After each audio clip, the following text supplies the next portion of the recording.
ladies and gentlemen, welcome aboard. As you see, we've just left the pit. We're going to make a quick stop at the London Eye Pier, Waterloo Pier.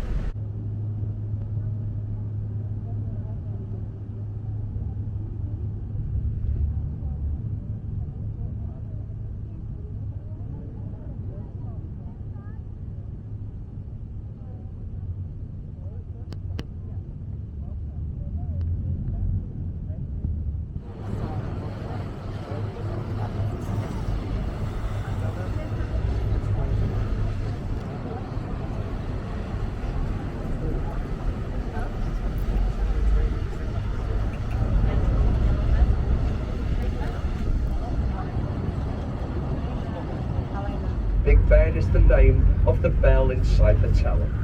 The 13.5-ton bell that chimes on the hour and the hour only. The quarter past, half past and quarter to are 4 smaller bells played in a sequence called the Westminster chimes. So Big Ben, just the hour bell. As we straighten the boat up, here on your right, you can see, of course, the London Eye. You can't miss it, can you? 452 feet tall. It's now the 5th largest observation wheel in the world, but still the biggest in Europe. 85 miles in all directions. And you'll remember, you step on as it's moving. The eye is constantly moving around. Focus on the pods at the bottom. You'll see what I'm saying. Is the Waterloo Bridge. This bridge is nicknamed the Ladies' Bridge, known as this because it was constructed throughout the Second World War by a mainly female workforce. This is the Ladies' Bridge. Well done to the ladies. And true to form, the ladies chose a very expensive stone to build the bridge. It's built with Portland stone, which might be expensive, but it's easy to maintain. You see, every time that it rains here in London, the face gets a cleaning. On your right hand side, we have some less interesting stone. This one is called concrete. That building with the electronic sign is the National Theatre, and it's very nice on the inside. There's 3 theatres which they say are the best in the country. They're called the Cottesloe, the Littleton and the Olivier, named after Laurence Olivier, the founder of the National Theatre Company. The outside of the building, as you can see, does let it down. The winner is the ugliest building in the country, and as you can imagine, that's a previous winner. Ahead on your right in the distance, you see the Shard of Glass.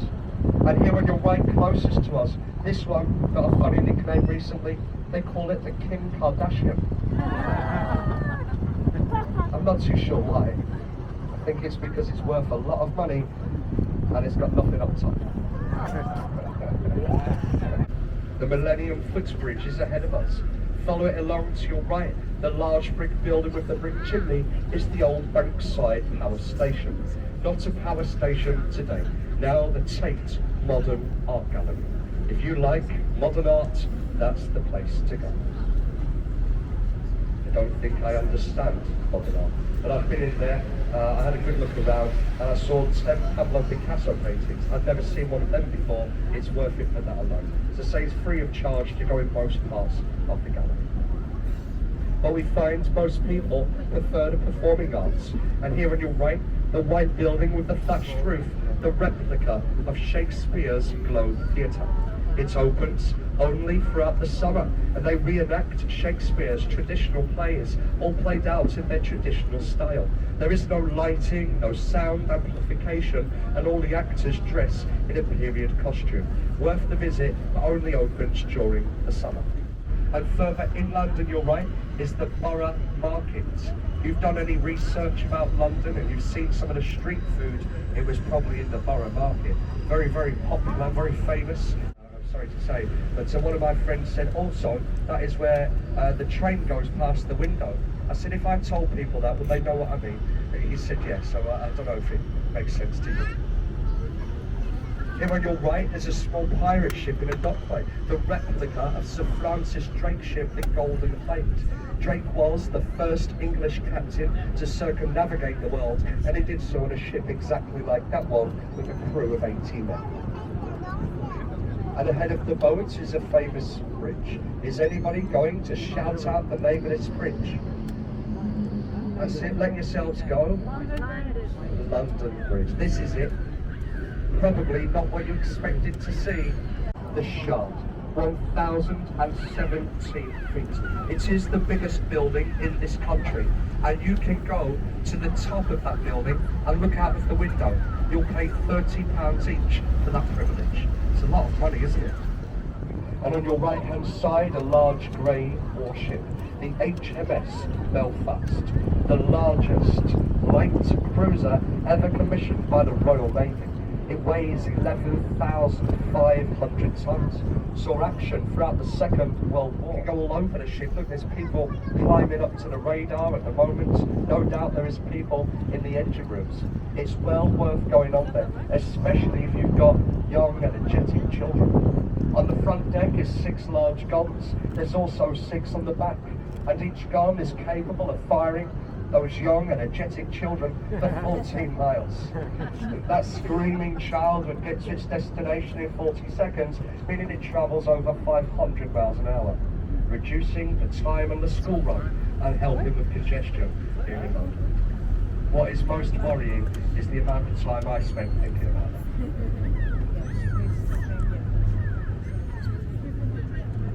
And we'll turn the boat very shortly. We've come past our destination. It's there on the left. We've done this on purpose, again, so we can turn the boat, so we'll all get a nice side-on view, a nice photo opportunity of Tower Bridge. And Tower Bridge is not as old as it looks. It was opened on June the 30th in 1894.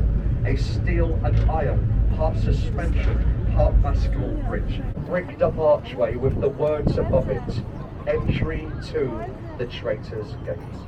Of course, this is the Tower of London on your right, with over 900 years of English and French history inside. A lot of it's very gruesome. The main part of the tower is the 4 towers in the middle. They're called the White Towers or the Norman Keep. They date back to the time of William the Conqueror, 1078. A lot of people are curious. People often ask me, which one is the Bloody Tower? Unfortunately, you can't see it from the river, as anybody who works on these boats will tell you the Bloody Tower is hidden behind the bloody trees, which is a bloody nuisance.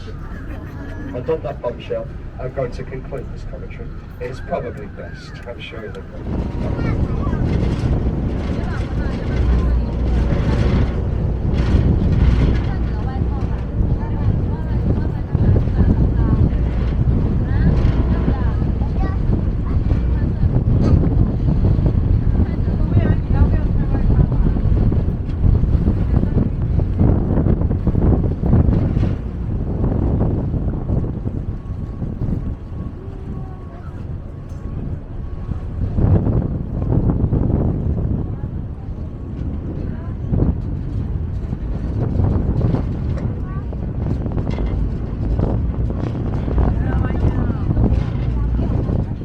Life rings, life rafts and life jackets.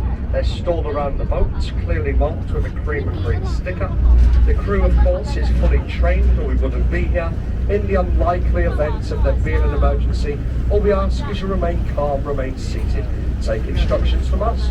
This is St. Catherine's Dock, it doesn't have another name. And it was in there years ago when they dealt with the finer goods of life.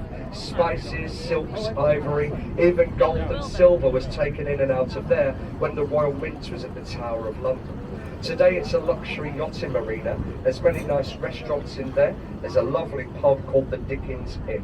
So if you're coming back to the Tower of London later and you're looking for somewhere to eat, this is a great place in the dock. Butler's Wharf is just behind us, an old tea warehouse. It was here where ships like the Cutty Sark would come, tea clippers delivering clippings of tea from India and China. The tea would be taken into the old warehouse, blended, graded, boxed up and distributed around the country. The first shipments of tea coming back to this country was worth more than its weight in gold. The clipper ships would race to get back. The first ship back would get the best price. Why we still have the round the world clipper race today. On your right, there's a little dock entrance. This is the St Saviour's Dock. This is the one that's also known as Dock Head in Bermondsey. If you've ever read the book Oliver or seen the film, this is where a lot was set. You see, up that dock is a place known as Jacob's Island, where Fagin had his group of pickpocket thieves and dropped his jewels into the sticky mud at the end of the film. It's also where Bill Sykes fell to his death from the old Victorian warehouses. If you didn't recognise that dock from Oliver, perhaps a James Bond film, The World Is Not Enough. Bond had a boat chase on the Thames. He was chased down the river in his high-speed boat, turned up that dock, got to the end of the dock. He was faced with a ramp. He had no other option but to jump the ramp. He did, and he landed on the Millennium Dome. Quite impressive, as the Millennium Dome is 5 miles down the river. But that's the magic of the movies. That's where it happened on your right. On your right-hand side, you can see a pub called the Mayflower with a replica of the ship on the roof. You can see 2 flags outside, the Union flag and the Stars and Stripes. Old Glory. It looks like the American flag's been written to there, someone will have to tell them. But this is where the Mayflower was built and it set sail in 1620. Off to Plymouth and Southampton, picking up the Pilgrim Fathers or the Puritans, then sailing out to Cape Cod, Massachusetts, where they started their earliest conference. So the ships bound for America sailed from here, Rotterdam. Anybody on the boat today from America? If you want to visit the pub, Rotherhithe train station, leave the station, go left again, you'll be there within 5 minutes. It's a nice pub to visit, a lot of history written up on the walls. There's a list of all the passengers that was on board the Mayflower. Let's see if any of your surnames are on the list. On your left here, an old pub called the Prospect of Whitby. Dates back to 1520, and it's the oldest tavern on the tidal River Thames. Originally called the Pelican, had a nickname known as the Devil's Tavern due to the type of people that hung around in there. Pirates, smugglers, ladies of the night. You can only imagine what it was like in the 1500s. A nice pub today, the Prospect of Whitby. And as we have quite a few people on from America, here on your left there's a little church just above the building there, and that's St Paul's Church, Shadwell. Baptised in that church many years ago, a young girl called Jane Randolph. Jane Randolph emigrated to America, married a man with the surname Jefferson. Of course, Thomas Jefferson was one of their children, and the 3rd president of America. This is where his mother was born and brought up here in Shadwell. Apparently that's what she named her house in Virginia, Shadwell. On your left here is a red brick building, built in a peculiar fashion. I'm sure you're wondering why. It might not be, I'll tell you anyway.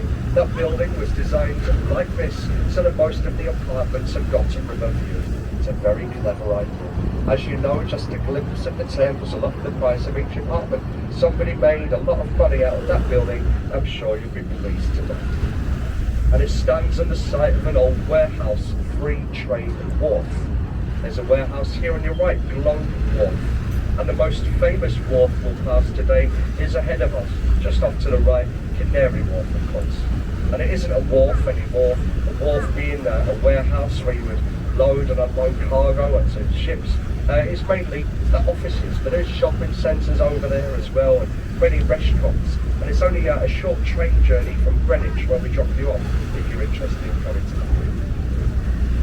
And ahead on your left, there's a row of terrace houses. At the end, you'll soon see a small white building.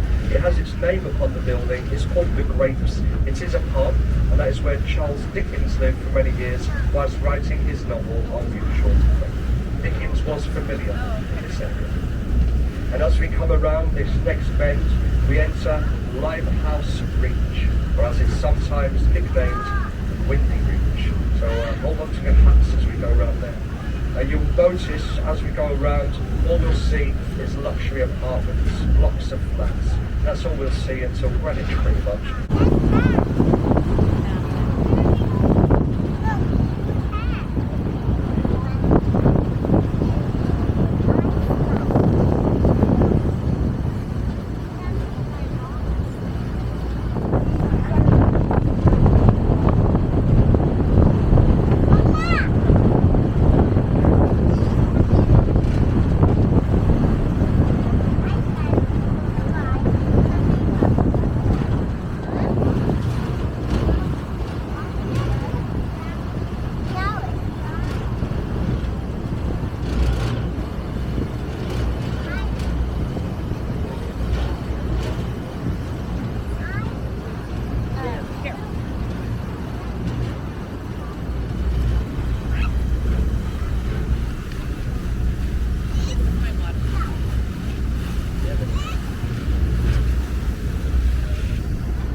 And ladies and gentlemen, Greenwich is ahead of us, a stone's throw.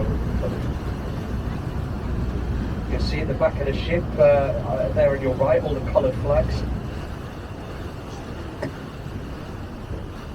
There are signal flags, of course, so you won't see any nation's flag up there. But you'll find a lot of these in the Maritime Museum, which is behind the Cottesmore.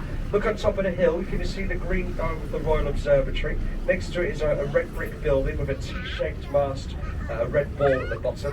That's a timepiece. At 5 minutes to 1 every single day, the ball will rise to the top of the mast. It gets there at 2 minutes to 1, and at 1 o'clock precisely, the ball will drop. This will set 1 o'clock Greenwich Mean Time. That's where it comes from at the observatory, just coming in the gap in the buildings. Now, I was mentioning the Cottesmore, the famous tea-clip man. At the back of the ship, you have its signal flags. If you have children with you today, go to the Maritime Museum. It's great. There's lots of exhibitions in there where they can fly the flags. They have the meanings next to them. You can send signals to one another. You can learn about Morse code. You can see the figureheads of old Spanish galleon ships. It's an indoor market, outdoor market. It is a World Heritage Site, a Royal Borough, and it's one of my favourite towns in Greater London.